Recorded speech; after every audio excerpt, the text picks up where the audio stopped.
Airship Kingdoms Adrift. I think it should be made clear that currently the game is unfinished, but as someone who has been extensively involved in pre-release closed betas and seeing how the developers have listened to feedback and been incredibly transparent about what they are working on, I truly believe that this game can reach its full potential. That being said, if early access type games aren't for you, I would wait until early next year when the developers have said they are hoping to release an update that makes the game feature complete. Pros: the ship customization system.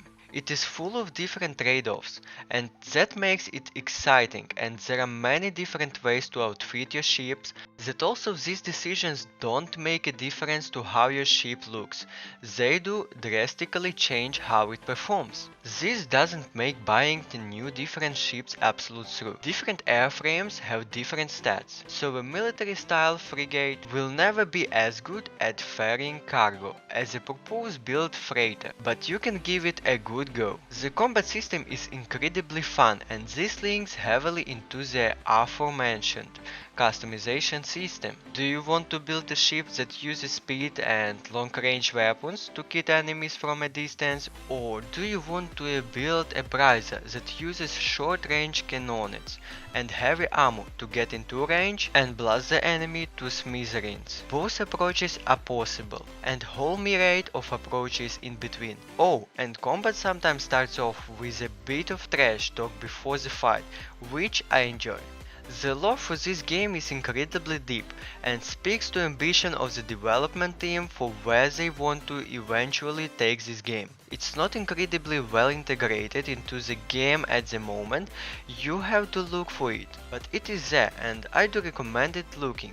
Paying close attention to cinematics that plays when you start the game up, as there are a few bits of lore that you would otherwise miss. The story, while it may be not for everyone's cup of tea, is something that I enjoy. Another pro for me is the general aesthetic of the game. I love how the different fraction ships look, and while I know it's not unique really like how they have built their world of floating islands. Cons: balance is perhaps a little off, but the developers are really good at listening to feedback, so I imagine as more people play it and leave their opinions, it will only get better. Graphics, unfortunately, it has to be said that if you are looking for the next greatest thing in graphical fidelity, this game isn't it.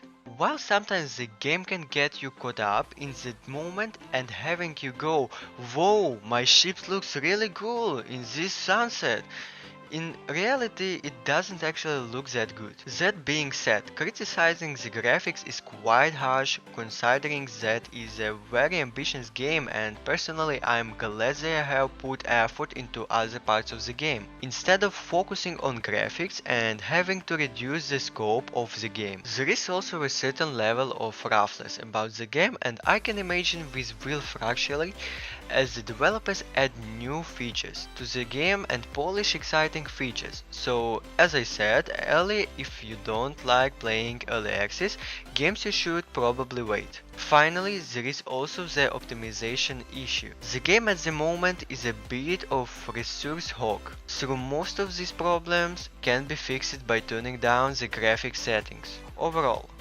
the game certainly isn't without its faults, but I personally think it's worth a recommendations, as I think if you are okay with a game that's a bit rough around the edges, there is a good game here that I have enjoyed playing throughout the closed betas and now on full release.